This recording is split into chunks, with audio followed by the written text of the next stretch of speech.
Salut tout le monde, peut-être qu'on peut commencer et puis s'il y a des retardateurs, ils nous rejoindront en cours de route. Déjà, bienvenue à la fête du NPA révolutionnaire de Gironde. On est toutes et tous très contents de vous accueillir. Donc, pour commencer sur la question de la montée du militarisme dans le monde, je pense que déjà vous n'avez pas manqué la nomination de Sébastien Lecornu comme nouveau Premier ministre du gouvernement Macron. Entre déclarations racistes et homophobes, ce type il a un beau palmarès de politicien réactionnaire. Et je ne vais pas vous faire toute la liste de courses des différents postes parlementaires ou ministériels qu'il a occupés, mais on ne peut pas ne pas mentionner son mandat en tant que ministre des Armées de 2022 sous Borne, puis Attal, Barnier et enfin Bayrou. C'est lui qui a piloté la loi de programmation militaire, dont on aura l'occasion d'en reparler dans ce topo. Et on pourrait un peu se demander pourquoi choisir de parler de la militarisation dans cette période de mobilisation contre les coupes budgétaires.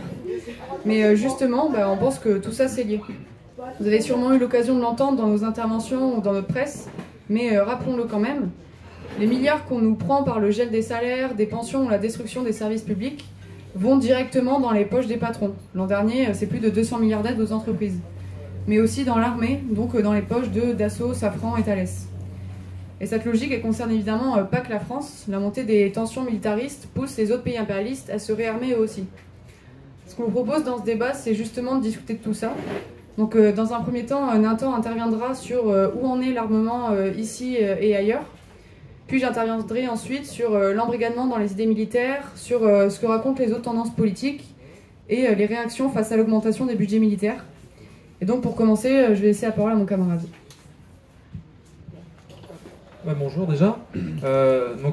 Dans cette première partie, on va s'intéresser à la montée du militarisme et de l'armement. Alors pas mal en France, mais aussi à travers le monde. Et donc ça à travers trois aspects de la question: la hausse des budgets militaires un peu partout, le poids que l'industrie de l'armement est en train de prendre dans nos sociétés, et enfin les buts de guerre auxquels tout ça répond. Bon, d'abord sur la hausse des budgets. Donc pour ce qui est de la France, notre cher Lecornu, et je dis cher au sens financier du terme, il va nous coûter cher. Il a présenté il y a un an sa loi de programmation militaire pour la période donc 2024-2030. Cette loi, qui a été adoptée et qui est donc en cours, là, on est dedans, elle a pour objectif de porter les dépenses militaires à 2% du PIB en dépensant 413 milliards d'euros en faisant 413 milliards d'euros de dépenses sur 7 ans. En fait, c'est du coup une part significative quand même de la richesse nationale en France qui va être consacrée directement à l'armée et à l'armement. À titre de comparaison, c'est en fait à peu près 40% du budget de l'éducation nationale, qui représente 5% du PIB en France aujourd'hui. Budget, pour le coup celui de l'éducation nationale, que les politiciens bourgeois nous rabâchent comme étant une cause de la dette de l'État. Donc, pourtant, on est encore bien loin de l'objectif que Trump et l'OTAN ont fixé de porter les dépenses militaires à 5% du PIB d'ici 2035. Bon, à quoi ils vont servir déjà ces nouveaux moyens ? Déjà, l'armée française, elle compte recruter de manière importante. En 2023, avant la loi Lecornu, le ministère des Armées, qui s'appelle plus ministère de la Défense, c'est déjà tout un programme, il employait 270 000 hommes. Je pourrais rajouter et femmes, mais elles représentent que 22% des effectifs, dont 41 000 réservistes. Et ils recrutaient à peu près 26 000 nouveaux membres par an. Et en 2030, l'objectif, il est donc d'atteindre 355 000 hommes et femmes, et 80 000 réservistes. En fait, il s'agit d'augmenter la masse salariale de 31,5% sur 7 ans. Bon, quel secteur ou quelle administration publique ne rêverait pas d'une telle augmentation de ses effectifs ? La France, elle a aussi décidé d'investir dans son arsenal nucléaire. En 2024, l'État il y consacrait déjà 6,9 milliards d'euros, ce qui était déjà une augmentation de 13% par rapport à l'année 2023. Bon, la France, elle joue pas à l'originalité en la matière, puisqu'elle se situe dans la moyenne des pays avec l'arme atomique, au mépris d'ailleurs de tous les accords de non-prolifération que ces pays ont signés. Bon, pour ce qui est du reste du monde, ce serait compliqué d'en décrire tous les aspects et toutes les situations particulières, mais je me contenterai donc de quelques chiffres qui donnent une idée générale de la situation. La moyenne mondiale, elle est aujourd'hui d'un taux de dépenses militaires à 2,4% du PIB, un nombre qui reste en fait à peu près constant pour l'instant depuis le début des années 2000. Il est par ailleurs inférieur au taux des périodes précédentes, notamment durant la fin de la guerre froide et le début des années 90. Bon, toutefois, cette moyenne, elle cache de grandes disparités. À eux seuls, les trois pays avec les plus gros budgets militaires, c'est-à-dire, vous en doutez peut-être un peu, mais les États-Unis, la Chine et la Russie, ils représentent 53,5% des dépenses militaires dans le monde. C'est avec un peu plus de 1260 milliards d'euros. Donc on va faire un petit palmarès de ces 3 pays-là. Donc en premier, on retrouve les États-Unis avec 873 milliards d'euros, c'est-à-dire 37% des dépenses mondiales. Et depuis quelques années, la part du PIB américain consacré aux armes, elle est en augmentation. En 2023, il était revenu à 3,4% du PIB, soit le niveau d'avant la guerre en Irak, durant laquelle il était monté quand même à 4,9% du PIB, avant de redescendre vers 2% une fois que c'était fini. Une part significative du revenu national, mais qui est bien loin du niveau d'avant les années 90, où il était plus haut, et en particulier des pics de dépenses de la guerre de Corée, durant laquelle il atteignait 13,8% en 1953 par exemple, ou de la guerre du Vietnam avec 8,7% du PIB. Bon, derrière les États-Unis, il y a donc la Chine avec 282 milliards d'euros, c'est-à-dire 12%, donc on est déjà bien moins que les États-Unis. La Chine, elle consacre 1,7% de son PIB à la question militaire, un chiffre relatif, donc, qui l'interdirait même d'intégrer l'OTAN, mais qui représente évidemment un volume total important du fait de la taille de l'économie chinoise. Enfin, c'est la Russie qui a la médaille de bronze avec 104 milliards d'euros, soit 4,5% des dépenses militaires à l'échelle internationale, mais dans son cas, elle, ça représente 5,9% de son PIB. Donc c'est vraiment une part importante dans leur cas. Bon, sur un autre aspect qui est donc le poids de l'industrie de l'armement, y compris dans son joli livret, y compris dans le joli livret de la loi Le Cornu, on parle très vite de l'aspect industriel des choses et des objectifs en la matière. On y trouve par exemple un joli chapitre sur l'économie de guerre. Attention, c'est pas au sens où nous les communistes on l'entend en général, Le Cornu il parle pas encore de faire entrer la France en économie de guerre comme nous on l'entend. En fait, il parle de fournir l'armée française en technologie militaire de pointe dans les meilleurs délais et de développer les ventes d'armement, les ventes françaises d'armement. On pourrait se demander pourquoi donc cette obsession pour la vente d'armes chez Le Cornu, qui s'était même présenté à l'occasion comme le représentant de commerce de Dassault. Il faut dire qu'en France, en fait, l'industrie de l'armement, ça pèse beaucoup et ça rapporte gros. Poussée par le réveil des tensions militaires et une politique volontariste des gouvernements socialistes et macronistes, la France, elle s'est hissée au rang de deuxième vendeur d'armes mondial, félicitations, avec 10,9% du total des ventes dans le domaine. Elle est donc derrière les États-Unis, qui eux pèsent 41,7%, mais elle est au coude à coude avec la Russie, et elle a le double des ventes d'un pays comme la Chine ou l'Allemagne. En fait, ce que la France vend le plus, ce sont d'abord du matériel aéronautique, c'est à peu près 65% de ses ventes, suivi des missiles et des équipements, qui représentent 14% de ses ventes. En France, toute l'industrie de l'armement, ça représente un des premiers secteurs de travail, avec 220 000 emplois directs et indirects. Il s'agit d'abord de grands fleurons français, Thales, Safran, Naval Group, Nexter, Arcus, MBDA ou Dassault Aviation, mais aussi un réseau de pas moins de 4500 PME. Et vous devez sûrement vous en rendre un peu compte, puisque dans le sud-ouest de la France, ces entreprises comptent parmi les plus gros employeurs de la région. D'ailleurs, attention, il y a peut-être certains de ces travailleurs qui sont peut-être même glissés dans la salle, donc faites gaffe. Tout d'abord, certains la voient comme... tout d'abord, pour ces travailleurs, il y a un certain nombre de questions qui peuvent se poser. Certains travailleurs, ils pourraient voir cette... Attends, j'ai loupé un paragraphe, c'est pour ça. De fait, donc, l'industrie de l'armement, elle est aussi un des secteurs qui recrute le plus en France en ce moment, alors même que le climat économique, il est plutôt morose. Cette montée du militarisme, elle est d'ailleurs pas sans nous poser problème à nous, les révolutionnaires, qui entendons militer sur les lieux de travail. Cette croissance relative en France, associée à une sorte de paternalisme patronal traditionnel, en particulier dans ce secteur, elle peut entretenir un certain nombre d'illusions dans la tête des travailleurs. Bon, d'abord, il y a certains qui peuvent la voir parfois, donc, cette croissance comme une aubaine pour les travailleurs. Et effectivement, faire partie d'un secteur en croissance, ça permet parfois de mieux négocier des augmentations de salaire, c'est vrai. Néanmoins, pour le moment, cette croissance, elle est surtout utilisée pour augmenter les cadences et la charge de travail, sans pour autant embaucher à tour de bras, ni élever significativement les salaires.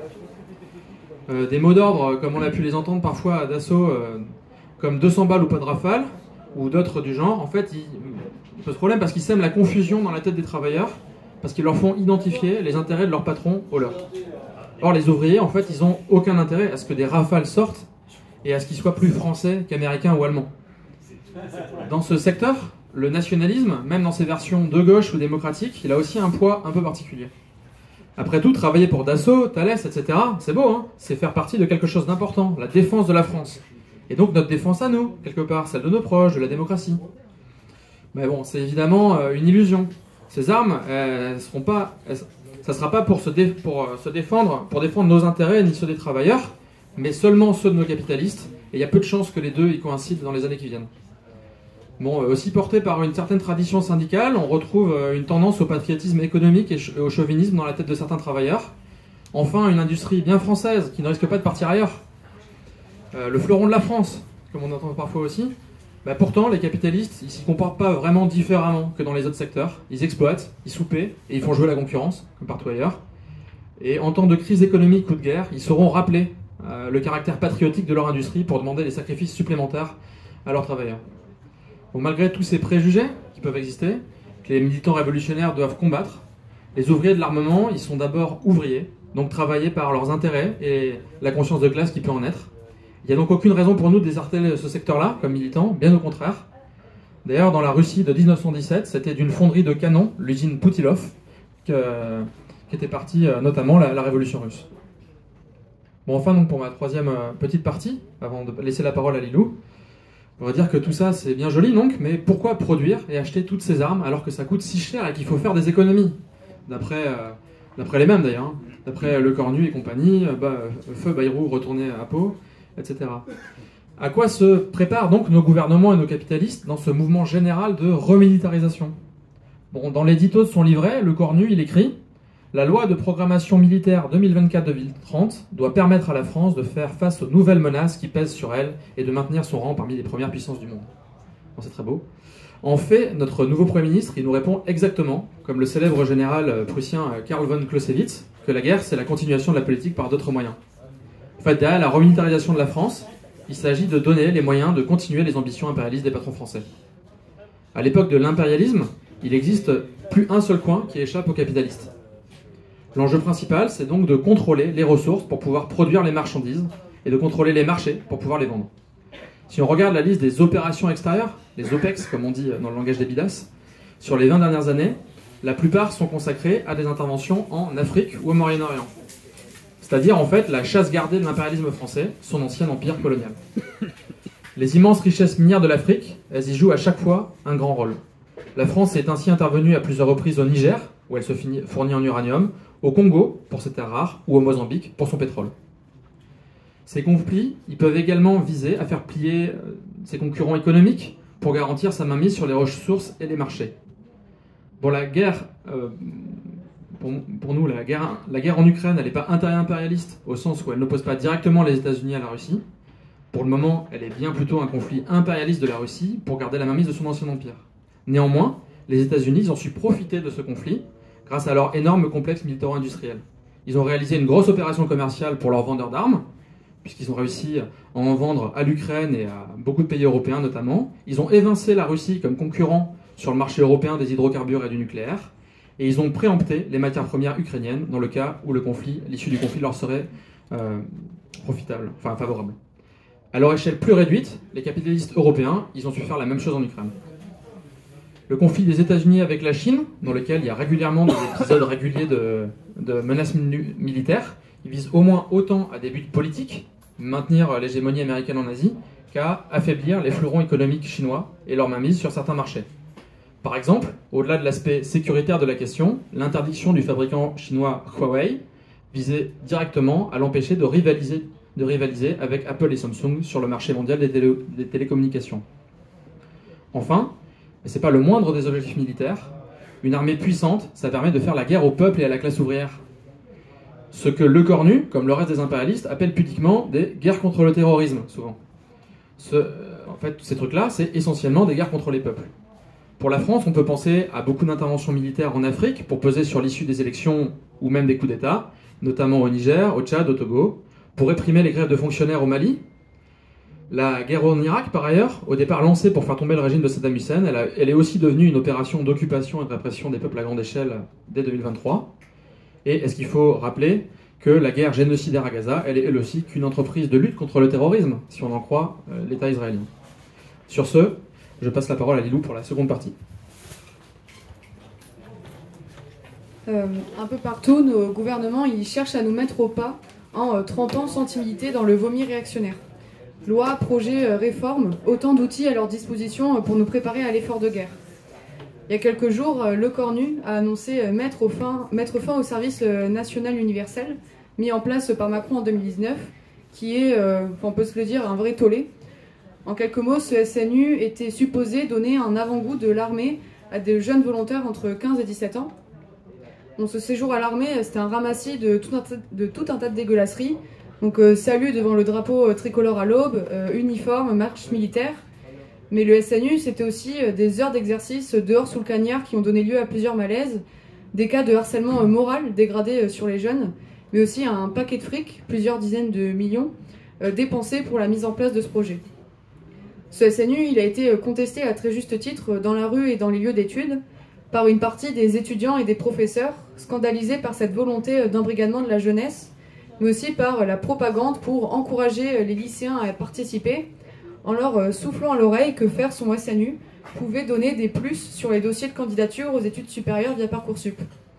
Ça, c'est pas vraiment quelque chose d'anodin, là où aujourd'hui la sélection à l'entrée des facs, elle se renforce, et les enfants de prolo sont les premiers touchés, et donc pas insensibles à ce genre de discours. Surtout quand on sait que chez ces jeunes-là, certains se tournent vers l'armée lorsqu'ils voient que toutes les autres portes leur sont fermées. Bon, en réalité, ce SNU n'a pas permis de marquer une significative croissance du recrutement de l'armée française chez la jeunesse. En 2023, il y avait 40 000 lycéens qui avaient participé, alors que l'objectif était de bien 64 000. Et alors même si ce SNU est pour l'instant supprimé, Macron nous parle déjà d'un service militaire, donc pour l'instant volontaire, mais méfions-nous de ce qu'ils sont capables de nous concocter.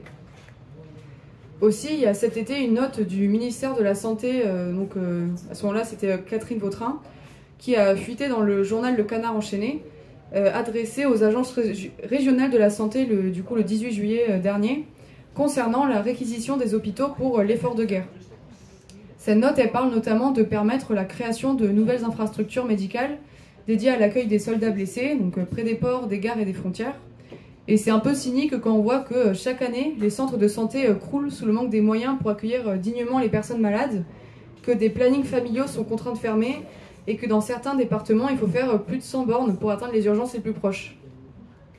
Cette circulaire, elle parle aussi de prioriser dans le reste des hôpitaux ceux qui reviennent du front, quitte à renvoyer à domicile les patients de l'hôpital, comme par exemple ceux qui doivent être suivis pour un traitement de chimiothérapie, qui constitue aujourd'hui un grand nombre d'hospitalisés.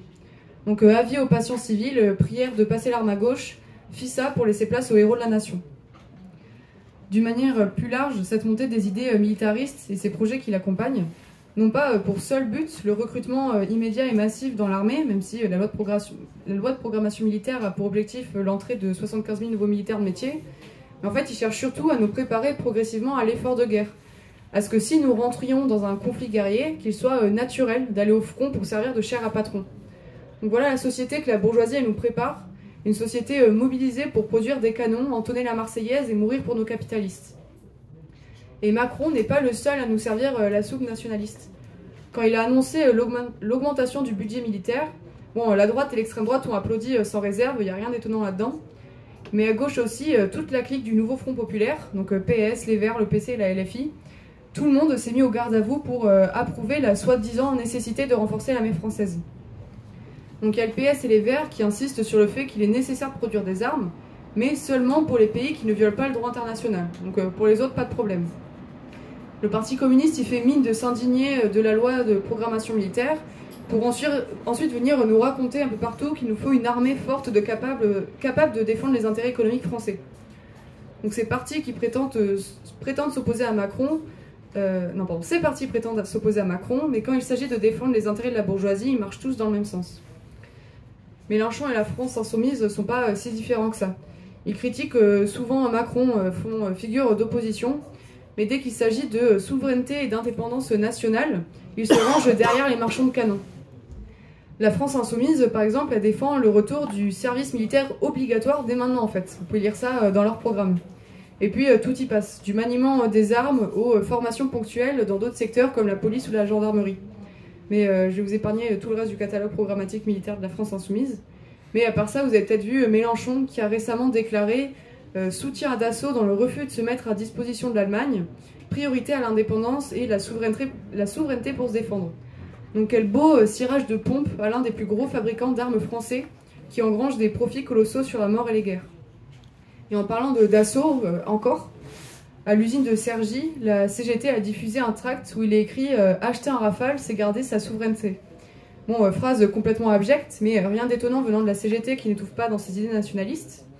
Et il y a peu encore, la fonderie de Bretagne était menacée de fermeture, mais elle a été rachetée par Europlasma, et maintenant elle produit plus seulement des leviers de vitesse pour Renault, mais aussi des obus pour l'armée. Et les premiers à avoir crié la victoire, c'était la CGT. En réalité, qu'ils soient de droite, d'extrême droite, socialistes, écologistes ou insoumis, tous ceux qui aujourd'hui candidatent à Matignon pour gouverner sont prêts à défendre les intérêts des capitalistes de l'armement et de la bourgeoisie française. Et pour nous faire avaler cette pilule, ils prétendent que c'est pour nous protéger. Mais en fait, qui protège-t-il? Ceux qui protègent, ce sont certainement pas les travailleurs et les travailleuses de PSA Poissy, de Vancorex et d'ailleurs encore frappés par les vagues de licenciements. Ils protègent pas non plus les chômeurs, les personnes qui vivent dans la rue, qui meurent dans la Méditerranée ou sous les balles d'un flic. Tous ces politiciens cravatés n'ont rien à faire des cadences de travail qui augmentent à Airbus et Dassault. Et ces gens-là, ils ne nous protégeront pas des bombes non plus. Ils nous enverront surtout au front pour nous faire payer pour leur sale guerre. Le militarisme, il ne sert pas à nous défendre. Il sert à justifier le détournement de sommes colossales vers les coffres-forts des industriels de l'armement. Il sert à entretenir l'illusion d'une communauté nationale où patrons et travailleurs auraient des mêmes intérêts. Mais dans la réalité, les seuls protégés dans ce système, ce sont les grands capitalistes. Et les travailleurs, eux, n'ont rien à attendre de ces discours va-t-en-guerre. Cette montée du militarisme en révolte plus d'un, et on a eu plusieurs occasions de le voir. Donc déjà, la mobilisation en cours contre le budget d'économie du gouvernement a aussi permis de soulever, comme déjà discuté, le point de l'augmentation des budgets militaires en France et ailleurs. Nathan a fait avant un état des lieux de ces budgets aujourd'hui, mais oui, il y a de quoi être révolté quand on cherche à nous faire payer ici cette dette qui n'est pas la nôtre, alors qu'à côté de ça, les budgets militaires vont dans les poches déjà bien pleines des patrons de l'industrie de l'armement. Ces patrons qui, eux-mêmes, font la pluie et le beau temps dans l'ensemble de la société, notamment quand il s'agit de guerre ou de génocide qui font tourner la machine meurtrière des profits. Macron il nous a lancé de la poudre aux yeux à l'ONU en reconnaissant l'État de Palestine, mais derrière cette façade de pseudo-conciliateur, Macron n'oublie pas son sens des priorités. Donc les profits et toujours les profits. Non seulement la France a été l'un des marchands d'armes à Israël depuis le début, comme l'Allemagne, les États-Unis et l'Australie, mais il pense déjà à ses prochains accords avec les États arabes qui se sentent menacés militairement par l'instabilité que cause Israël au Moyen-Orient. Cette militarisation ne vise pas seulement l'extérieur. Elle sert aussi à faire taire les colères à l'intérieur du pays. Et ça les arrange bien que les bruits de bottes couvrent la voix des travailleurs en lutte et des jeunes révoltés. En justifiant toujours plus de surveillance et de répression au nom de la sécurité, le gouvernement espère nous mettre au pas et faire taire les mobilisations sociales. Et malgré cette chape de plomb, les travailleurs et la jeunesse, partout dans le monde, expriment leur colère contre les dégueulasseries militaires, notamment depuis quelques années sur le génocide en Palestine et les soutiens militaires de nos propres gouvernements. En Australie et à Sydney, jusqu'à 120 000 personnes ont défilé pour dénoncer le massacre en cours à Gaza et la complicité du gouvernement australien, fournisseur de composants pour les avions F-35 et de blindage pour les chars exportés à Israël. C'est aussi un sujet dont s'est emparé les étudiants de Sciences Po, comme à Bordeaux par exemple, mais aussi sur d'autres facultés, où les universités entretiennent des partenariats avec les capitalistes de l'armement, ou quand c'est pas carrément l'armée elle-même, comme à Metz, où la fac propose des cours présentés par des militaires et impose des modules sécurité et défense pour valider les diplômes. Les étudiants de Sciences Po se sont mobilisés à ce sujet plusieurs fois et ils ont bien raison, parce que nous non plus, on ne veut pas de marchands de mort sur nos lieux d'université. Autre actualité, vous n'avez sûrement pas manqué les images de manifestations et de grèves très nombreuses en Italie contre le génocide des Palestiniens. Le 22 septembre, ils étaient 1 million dans la rue dans 80 villes différentes, dont 300 000 à Rome. Et les dockers italiens, tous ceux comme de Port-Sainte-Marie en France, ont refusé de bosser pour livrer des armes à destination d'Israël. Il y a quelques jours encore aussi, à Tarentes, les dockers ont bloqué un pétrolier qui devait se réapprovisionner voilà, un avion israélien. Bon, il y aura encore plein de trucs à dire sur ce qui se passe en Italie et dans le reste du monde, mais on pourra revenir dessus dans la discussion, notamment aussi sur ce qui se passe autour des flottilles en ce moment. Mais voilà, tout ce qu'on veut dire, c'est qu'on est évidemment solidaire de toutes ces mobilisations et que toutes ces personnes-là ont bien raison de se soulever, mais que pour s'organiser contre la montée du militarisme, il n'y aura pas 1000 solutions. Elle viendra ni des institutions, ni du droit international, ni des bêtes et méchants appels à la paix. Mais je vais laisser Nathan parler de tout ça pour la fin de cette intro. Pour la conclusion, comme nos deux parties d'introduction, elles le montrent un peu, je crois, c'est pas encore la guerre mondiale qui est à l'ordre du jour. Cette remilitarisation partout sur le globe, elle signifie que la compétition entre les capitalistes, elle se raidit, qu'elle devient plus féroce. et elle le sera en premier lieu pour les travailleurs et pour les peuples.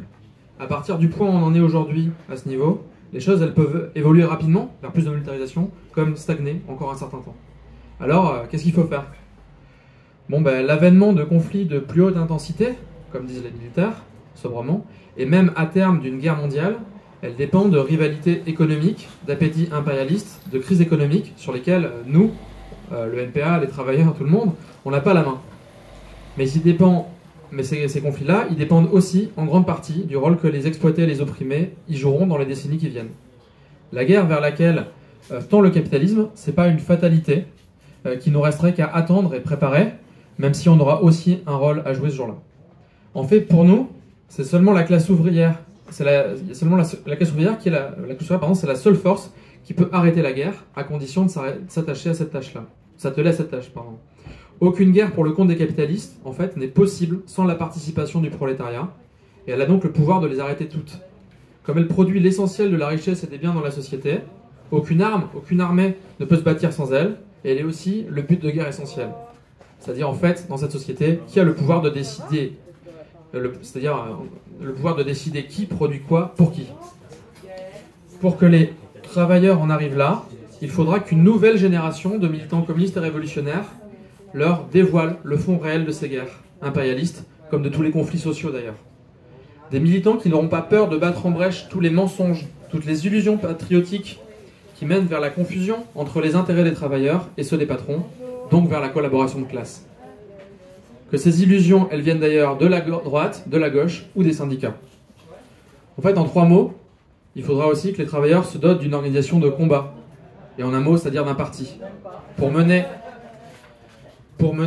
cette bataille et entraîner les autres classes derrière elle. À notre petite échelle, que vous soyez travailleur de l'armement, d'un autre secteur ou même un intellectuel, nous vous proposons de commencer dès aujourd'hui à construire un bout de ce futur parti au travers du NPA révolutionnaire.